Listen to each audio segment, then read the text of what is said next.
Welcome to the Sankofa Ancestor Shrine, where, every week, we invite spiritual Black folk to reconnect with our ancestors as we journey through the crossroads. Please consider donating through patreon.com/Sankofa Shrine.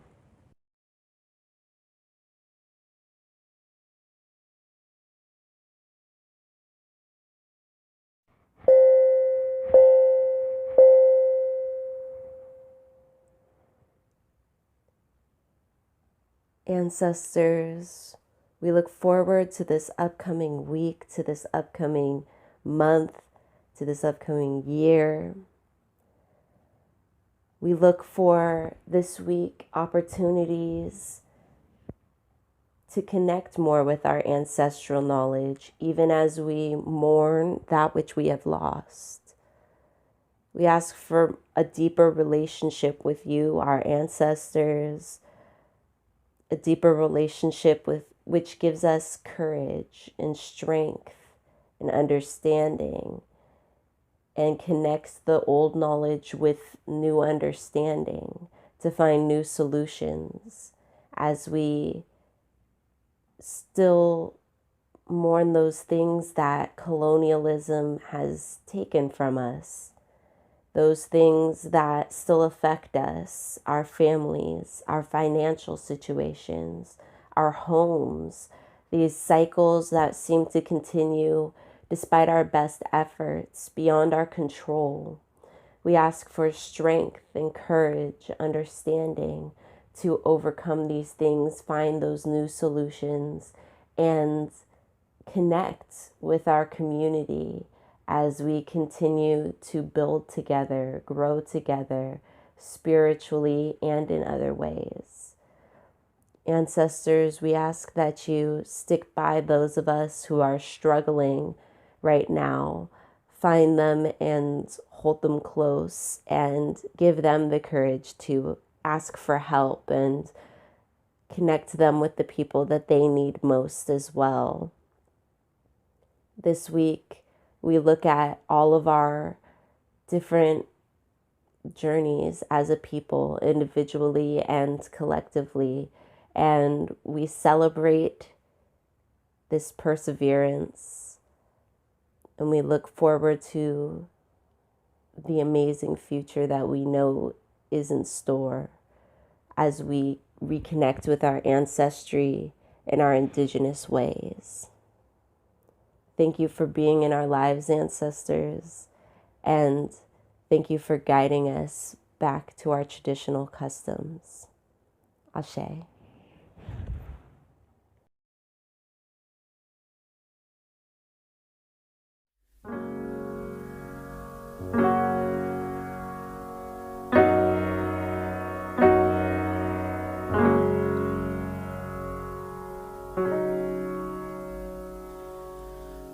Loving myself has been difficult.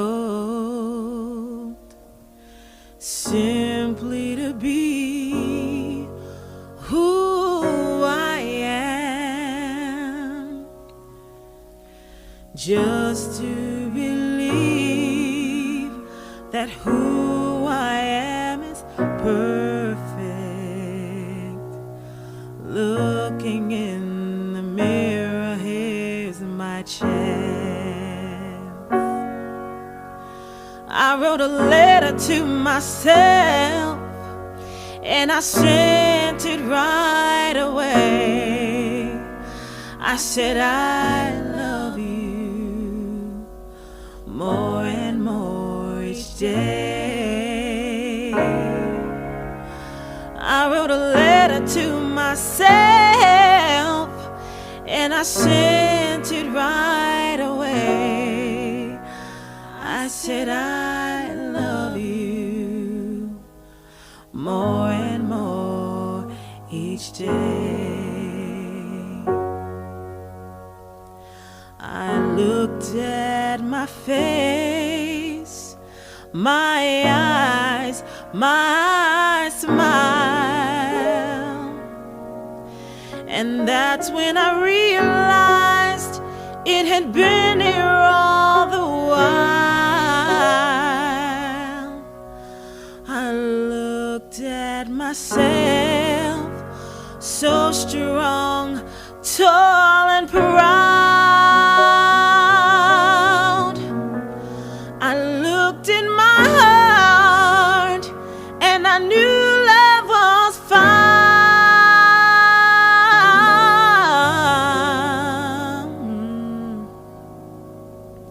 I wrote a letter to myself and I sent it right away.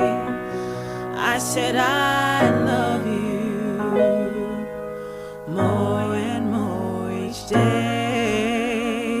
Hey, I wrote a letter to myself and I sent it right away. I said I love you more and more each day.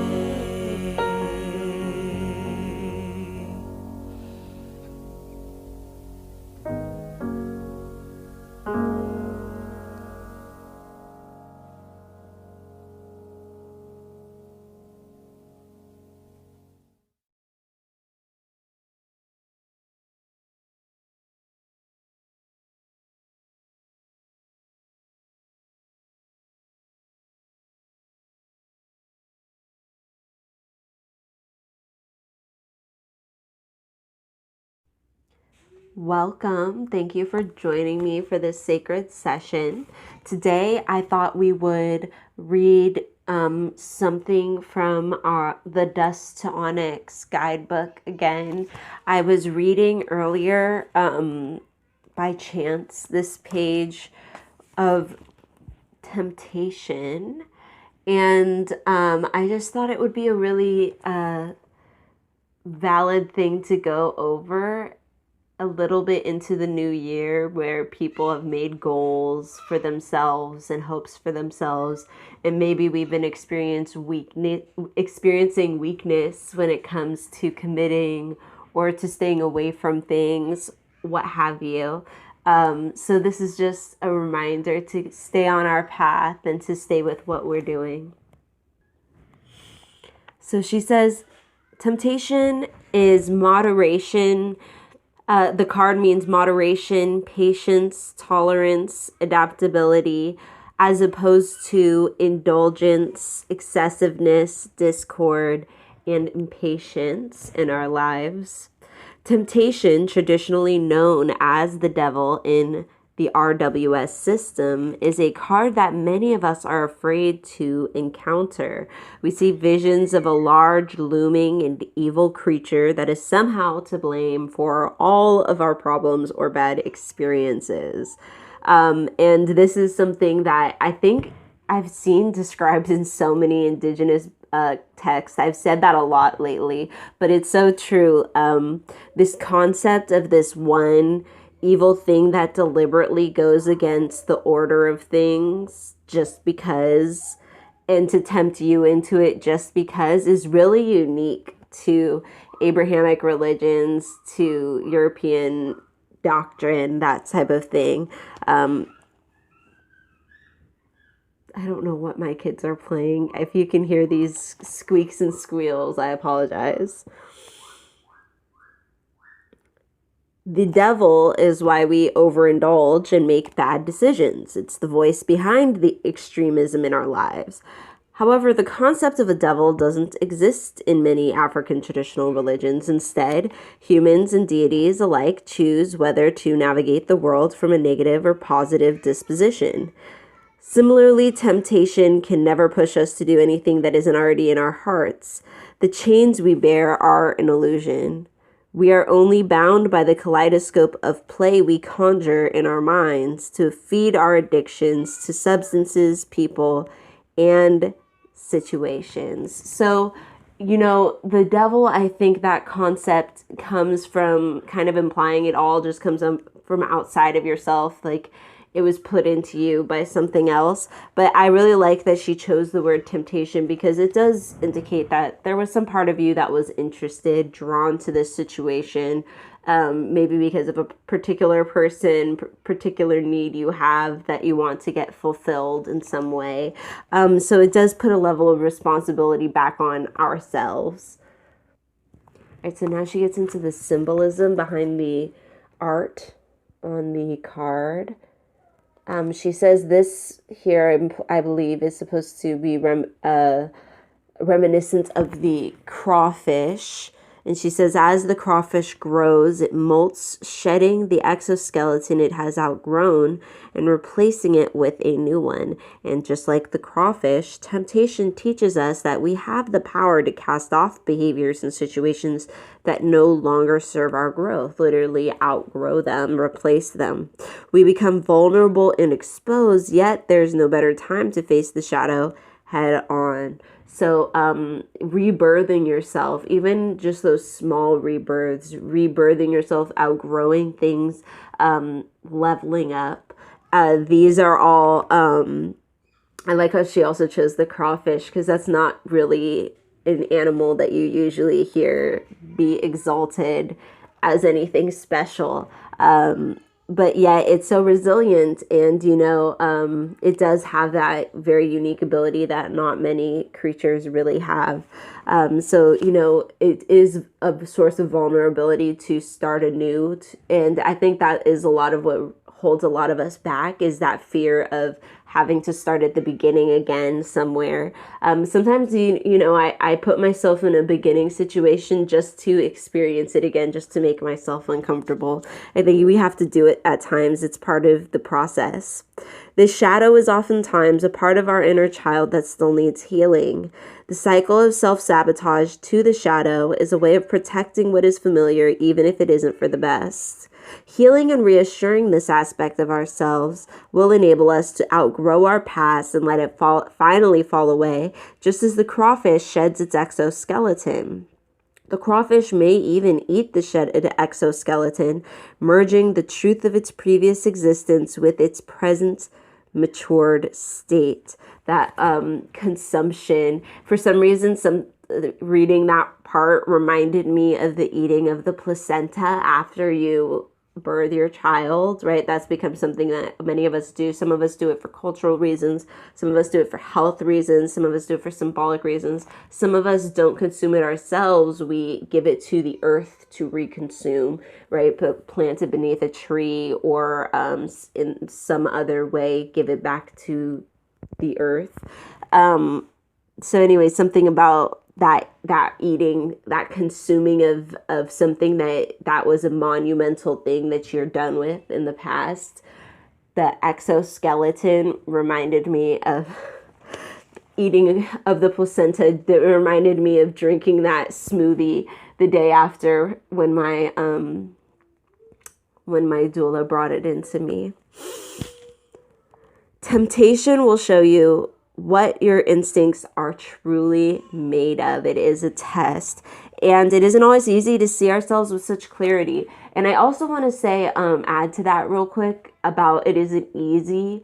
That's why I really encourage the mindfulness techniques on this channel, is just because it allows you to try and make that progress without just constantly beating yourself up, hating yourself, feeling like you're so far behind. That's something that really used to get me down, get me really down. It was just like, wow, I can't keep up. I'm feeling at this, I'm feeling at that. And then it's like, I'm doing so many things that the odds that I'm going to be failing at things is really high. I'm trying to change a lot of things at once. So just really, it's that balance, it's that making sure that you're not hating yourself because you're finding that these things are hard. It's hard for you with certain temptations. Some things it was quite easy to cut off, and other things you really struggle, either due to, actual physical addiction, maybe your actual situation that you're in is just like you're conducive to a certain behavior, you're like, well, if my life wasn't such a shit show, if it wasn't so crazy all the damn time, I wouldn't have to indulge like this. So it does feel like a cycle. And it's important when you're trying to break these cycles that you understand that they take time and that you're not just trying to beat yourself up all the time about it. You're holding yourself accountable, but you're not putting yourself down in the dumps, like, measuring yourself against all the happy pictures of someone's progress that they're posting on Instagram. Just using that as a way to be like, oh, the next time I'm up, I can see that happening. But I recognize everybody has their downs, everybody has their hard times, right? So it isn't always easy to see ourselves with such clarity. So temptation challenges us until we realize the chain is ours to remove at any time. Temperance has already taught us the way of moderation. So we must use that as a guide to gauge how deeply we will engage in excessiveness with temptation. This card may also bring to light the ways we take ourselves too seriously and where we need to allow a bit of fun and pleasure into our lives. So she takes it there full circle. I love all of Courtney Alexander's thoughts. She has this book, y'all. You need the guidebook. You need the guidebook. Anyways, I think that was such a wonderful reminder to keep to our goals, to keep to our plans, and to not be so angry at ourselves if we fall off for a little bit, to just pick it back up right now. You know what I mean? Right in this moment, start up your goals again, act like you never left, right? Because you're only human. You're going through this. There's so many things out here that are working against your progress, your betterment, you having the free time to put into yourself and make something better of yourself for, your future, for the future of those who are around you, who are your descendants, etc. So it's a lot, I think, when you're trying to face temptation, especially when it's there's so much pain in this world, right? There's so much pain for so many things. The pleasure, you just need some pleasure sometimes, or the stress just gets to you. You need it. So it's understandable. I think our community can be really susceptible to it. I think most oppressed communities can be really susceptible to these different temptations that are pulling at us in every direction. And there's bound to be a vice that you like. So anyways, that was my encouragement for you to continue on your path, continue on your goals, continue on those things that you wrote in your 2020 spiritual planner, those goals that you wrote in your womb journal, if you still have one of those from last year, from, wherever it is that you're making your plans, making your goals, even if it's just speaking them to the ancestors. I hope this gave you the encouragement to just start up again, act like you never stopped, and just start up again today. The ancestors are down to just start with you too. You needed a break. Everybody needs a break. But it's okay to continue to be on the path of avoiding the temptations that are making you not able to commit to your goals, or not able to complete your goals in the end anyway. I will see you next time. May your ancestors and spirit guides be with you at every crossroads.